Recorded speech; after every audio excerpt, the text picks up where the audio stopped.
will use more minimal invasive methods, because I saw some of his presentation. Sandeep will probably use other constructs. Mehmet is working in a different situation, and he will probably use less instrumentation. And you live in the UK, and although you like instrumentation, it will not be reimbursed.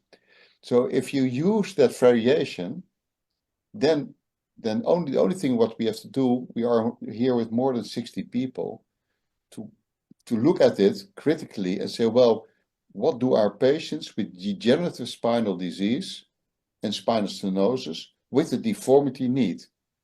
And then stick to your belief or your country, and then follow the data. And if we do that, then we have better studies than Rick Dio, what he did in the United States. But we just have to have the power, and maybe also go to, in Europe, we can go to Brussels and ask for funding. And I think there is a big reason for that, because now the insurance companies pay for it, and they are not willing to pay for that in 10 to 20 years. But it will be difficult. I agree with that. Okay, brilliant. I think I really enjoyed that. I think we must move on. There's interest of time. Mehmet is going to give his comments while he's giving the talk. So Mehmet, off you go. Are fine. And this is my talk. Actually, this talk on the philosophy of spinal implants. Do you hear me? Yes. Yeah. Okay. Philosophy of spinal implants was prepared mainly by Dr. Ali İhsan Ökten, a Turkish colleague. He is also a neurosurgeon and doing mostly spine surgery. I have to translate it to English, and then he wanted me to give the talk. I will give another point of view on what are we doing currently in spine surgery. Is it correct or not? It depends on your decision at the end. As we know, philosophy and medicine are different disciplines, but in the beginning of the civilizations, the old physicians were being interested in both of them, and it is conjugated in general because they are dealing with the human and life problems. However, the Enlightenment, which started with the Renaissance, have brought the modern medicine, and by the beginning of modern medicine, the separation of medicine and philosophy has started. This separation shifted to scientific and shifted to a more scientific and technologically focused field, and the specialization has become a necessity. So then it was the start of a fragmented medicine. There was a shift from holistic medicine to fragmented medicine. It was specialization was necessary. Even the sub-branches were created. Like today, we can specialize spine as a branch, but then spinal deformity is another sub-branch. The biggest problem today is the increasing specialization and the fact that they work without knowing each other. In 21st century robotic era, the industrial medicine has started. This process in which medicine and philosophy fell apart in the previous centuries continues more and more. Unfortunately, the age we live in is a mechanical age, and medicine has now become mechanized. As we know, the from the modern medicine, we remember the civilizations with the imagination about ages. And this was an aesthetic perception. Like we know old Egyptian civilization from the pyramids, and then we also know the ancient Greece with its temples. Man of the modern age, however, became a Homo economicus. And the wording, I think, therefore I am, has evolved to say the I consume, therefore I am. This example is from my own country. This lady had a surgery before, and now she came with new onset leg pain, and leg pain was more than back pain. You can see probably the first surgery was at L5S1 level. You can see small compression probably, even if I am not sure for that, on the L5S1 level. And such a surgery with 6 levels of fixation has been done with no benefit to patient. Spine surgery in 21st century, how will this century be mentioned in the future? The wording will be I screw, therefore I am. This box is a reflection of a removed implants of a spine surgeon. And is it the surrealist painter Frida Kahlo, who had polio disease and had a serious trauma to her spine, had got multiple surgeries in 1950s, and has kept in a whole body brace for 5 months, and has depicted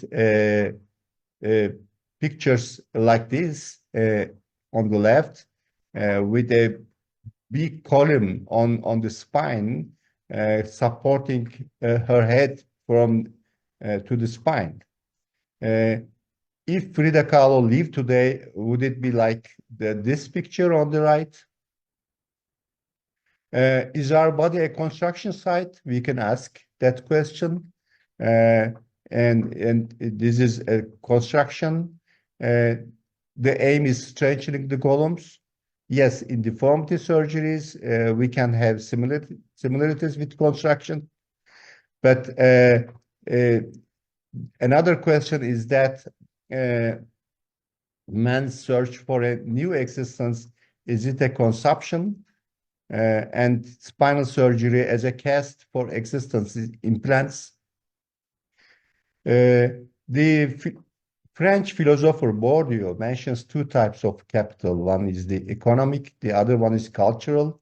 Cultural capital is with education. Education also enables high culture and high consumption that is an integral part of it. And we have the reasons for spinal surgery, as said by the Bourdieu. The neurosurgery community has directed neurosurgeons towards the spine with mostly unjustified statements, such as we should take care of the spine now, and we should take it back from orthopedic surgeons. And the spinal surgery has become a very attractive discipline, and then it increased in different stages. What is the relation with the consumption and aesthetics? The aesthetics is a very indispensable part of the consumer society. There is a very important relation between aesthetic and consumption that plays the wheels of the consumer society. And under the name of design differences, we are also applying aesthetic in our spinal surgery. In the continuous flow of bundles of goods, design is presented as a concept that serves the wishes of the consumer. And now we are forced to use differently designed products in each surgery. We are still changing our designs of implants. Somebody says that if you consume more, if you are able to consume more, you are more freedom. You are having more freedom. However, it can be easily noticed that a paradoxical situation emerges with the consumption and freedom. In fact, aestheticization and design efforts, which are presented as a way to liberation, ultimately become restrictive of freedom. So, what is the end of consumption? The statement is that the consumer society balances on consumption and the condemnation of consumption. There is no doubt that spine fusion stabilization and implant surgery are indicated and very effective in some patients. However, the significant increase in the indications of this type of surgery, the high financial burden, as already mentioned by other speakers, the increase in complication rates, and the increase in the reoperation rates bring to mind that some of the spine fusion surgery is not necessary or without indications. What are we doing? The question must be this. Industry medicine consequences are medicine is removed from its humanistic roots, physicians are transformed into technicians, and the holistic approach to the patient is lost. We doctors need to stay away from this or question it. And we must apply humanistic medicine. The implant is an invention of industrial medicine. It has some benefits in cases where it is indicated. However, implant use without indication is close to becoming a social problem. And how to avoid the unnecessary usage of surgery or implants? Remember, operate the patients, not the films.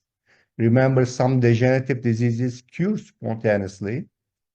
Make a proper patient evaluation by doing a good pain evaluation. Consider patient psychology, unrealistic expectations, or environmental problems. Change the training programs and focus more on. Do not focus more on surgical techniques, but the patient selection. So it's time to add a new spirit and philosophy to medical sciences. We have that line, holistic medicine, modern fragmented medicine, now industrial medicine. We must turn back to humanistic medicine. And implant overuse is similar to overconsumption. And I want to finish this talk on philosophy of spinal surgery with the poem of Miss Emily Dickinson. Surgeons must be very careful when they take the knife. Underneath their fine incisions stirs the culprit, the life. Thank you for listening to me.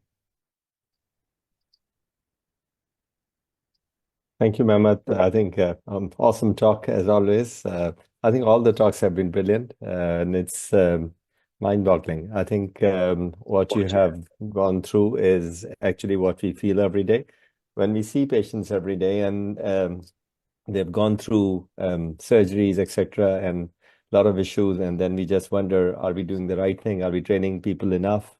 And how we should improve to sort all this out. I think I'd let Andreas to take it from here and tell us how do we move forward. Mehmet has given us suggestions. Thank you, Salman, and congratulations, Mehmet. It's always refreshing to see talks that take well, we often use the term helicopter view, but this is much more than that. It's, you know, the philosophical treatise of where we're going and how we evolved. So great. Well, congratulations. I think it will take a lot of effort to try and find answers to your questions. There's a lot of competing factors and conflicts of interest in our day-to-day work, which we need to resist. But yes, this is a very, very thought-provoking presentation. Congratulations to both Mehmet as well as the co-author of it. Thank you.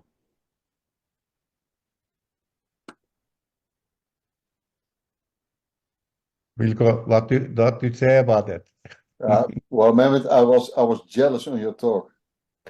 This is how it should work, and hopefully, when we have a physical meeting during the World Congress of Neurosurgery, there might be a session about the philosophy of our spinal implants. What I like very much is very thoughtful, and also the way we should think. So maybe I challenge you and Salman to organize something during the next World Congress about this, because that might be very it is very thoughtful and also nice to see it. Thank you, Mehmet, that you did this very good presentation together with your colleague, because this is the way we should proceed. I think I Wilco, enjoyed it. excellent idea, Wilco. I think we'll definitely do that, and I'm sure you and Andres will be a part of that whatever we did, and we'll get suggestions from you. Sandeep? Yeah, I think it was a brilliant session, and everybody enjoyed it. And I think we can wrap it up now if there are no questions. Yeah, thanks a lot to all the speakers. Actually, we digged a bit to ask backwards what we are doing currently, and to criticize ourselves, not the others. And actually, we should proceed with more philosophy, not just what the industry are trying to implement. Thanks. Okay, good. So let's wrap up, and thank you, everybody. And as always, Mehmet, great job. I think Wilco, Andreas, all our other friends have done a brilliant job. I was also listening to the Craniopharyngioma, and that was so cool as well. So guys, we'll meet again, and hopefully we'll get more stuff for you. Thank you, Wilco. Thank you, Andreas. Bye-bye. Thank you, everybody. Happy Christmas, Bye-bye. everyone. Okay, Bye. bye-bye. All the best. Okay, take care. Bye. Goodbye. Goodbye, everybody.